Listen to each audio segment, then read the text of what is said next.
aujourd'hui c'est une chronique un petit peu spéciale que je vous propose. Pour la 100e, je vais vous parler d'RTV. Il y a 9 ans naissait votre petite chaîne locale. Que de chemin parcouru depuis ce temps, et tout ça grâce à la détermination du directeur d'antenne et directeur de la communication de Rony, Romain Dacosta. Romain Dacosta, bonjour. Bonjour Caroline. Vous êtes à l'origine de RTV. Oui. Ce projet, vous y croyez depuis toujours. Est-ce que ça a été difficile pour vous?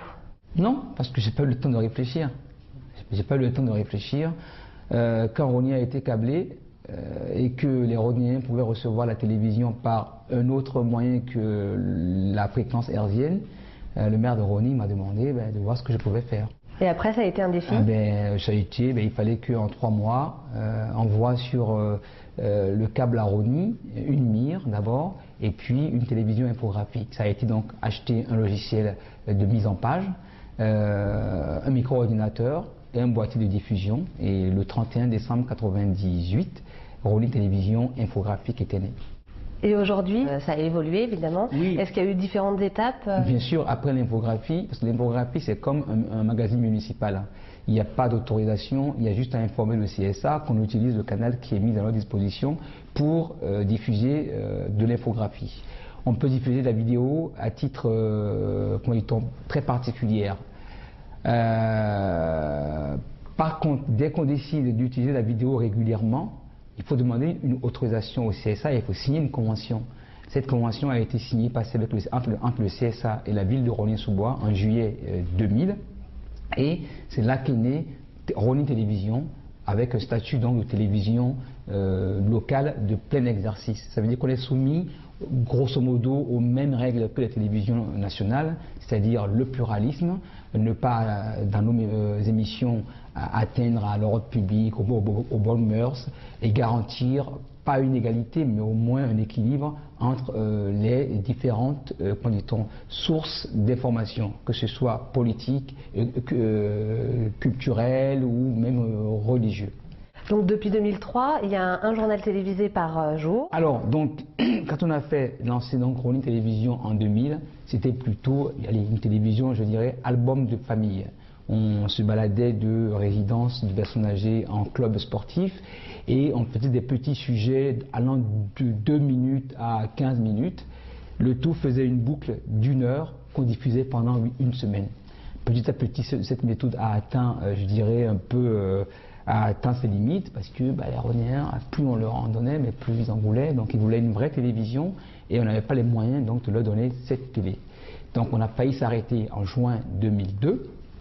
Puis avec le CSA qui a décidé de mettre à disposition des chaînes locales et des chaînes associatives le canal 35 en hertzien pour expérimenter donc, le renouveau des télés locales, Rony a décidé de se lancer aussi, de profiter donc des fréquences qui sont mises à disposition pour créer une vraie télévision avec un nouveau format, une nouvelle équipe. Et c'est ainsi qu'en décembre 2002, on a changé donc de registre et nous sommes devenus une télévision avec 4 personnes embauchées, 2 journalistes sortis d'école et 2 techniciens, un monteur et un réalisateur.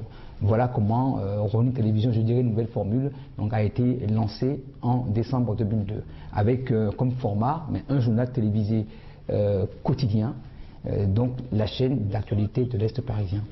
Depuis, Rony Télévision se balade dans toute la Seine-Saint-Denis. Nous couvrons les 40 communes de Seine-Saint-Denis et même 12 communes du Val-de-Marne. Là, il va y avoir un grand changement pour RTV en début d'année prochaine. Qu'est-ce qui va se passer? Oui, parce que on a quand même petit à petit fait notre trou dans le domaine, donc dans le paysage audiovisuel local, pas le PAF, mais je dirais le PAL.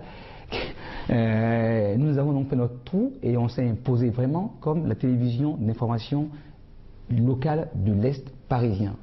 On a été remarqué par d'autres groupements de télévision, notamment Télif, grâce auquel aujourd'hui on est diffusé sur le satellite, CanalSat, sur toutes les liaisons ADSL, que ce soit Free, Neuf Télécom, Mali TV, Dartybox, on est visible. Et en plus de ça, nous sommes visibles sur Numéricable et Nous dans toute la France. Je n'oublie pas de rappeler que ceux qui nous regardent et qui sont donc amoureux des nouvelles technologies peuvent nous regarder donc sur le site internet www.ronintv.com. Ils peuvent également nous regarder en podcast, donc aller sur leur ordinateur, s'abonner à iTunes, télécharger tous les jours nos programmes et après le transférer sur leur iPod et se balader en nous regardant. Donc on a fait donc toute cette démarche, toute cette progression, ce qui fait que nous avons participé pleinement au développement des projets télé sur la TNT. C'est ainsi que après TELIF, nous sommes associés avec 6 autres chaînes locales franciliennes. Je vais les citer, Montreuil, Téléson, TV Fil 78, VOTV, Coquelicot et Rueil TV. Nous sommes associés, nous avons créé Francilienne TV, et Francilienne TV a pris une participation dans le groupe Énergie, et ensemble nous avons créé le projet LTF, la chaîne de tous les franciliens, qui a reçu l'agrément par le CSA pour être diffusé sur la TNT à partir de janvier 2008. Nous sommes donc partie prenante de cette chaîne. Nous allons régulièrement au quotidien fournir donc des programmes à cette chaîne. Nous serons en décrochage parce que quand il se passera quelque chose sur notre territoire, eh bien c'est nous qui irions, qui servirions en quelque sorte de correspondant à la chaîne donc, en question. Et cette alliance nous permet également aussi de recevoir des ressources qui nous permettront de se développer. Ce qui fait qu'aujourd'hui, Ronin Télévision est vraiment à une charnière. Je ne sais pas si je peux l'aborder dès maintenant. C'est une charnière puisque on ne peut plus continuer à être une chaîne municipale avec des accords qui sont en train de se mettre. Et la ville de Ronin est d'accord aujourd'hui pour essayer d'en faire en sorte que cette chaîne ait un statut de chaîne, je dirais, semi-publique. Et géré par une société d'économie mixte avec la ville de Ronin toujours partie prenante et en face des privés dont c'est quand même plus le métier. RTV, ça a toujours été votre bébé. Est-ce que vous êtes content de le voir grandir de cette façon? Oui, je ne peux pas dire que ça ne me fait pas plaisir. Bien sûr que ça me fait plaisir de voir grandir Ronin TV. Mais aujourd'hui, même moi, je suis un peu déchiré parce que, pas oublier que je suis quand même avant tout le directeur de la communication de la ville de Ronin-sous-Bois, que je n'ai pas abandonné cette casquette. Les deux de pair, ça a été très difficile de le mener. Malgré tout, quand on est passionné, on ne compte pas donc son temps de travail. J'ai tellement mené Ronin Télévision, tellement loin aujourd'hui, que quelque part je suis un peu déchiré parce que je me demande ce que je vais devenir quand Ronin Télévision deviendra une grande chaîne. Avec du temps et de la persévérance et surtout avec des personnes passionnées comme peut l'être Romain Dacosta, les projets arrivent toujours à prendre forme. Je profite de cette 100e pour vous remercier de votre fidélité. Je vous retrouve bientôt pour une prochaine chronique.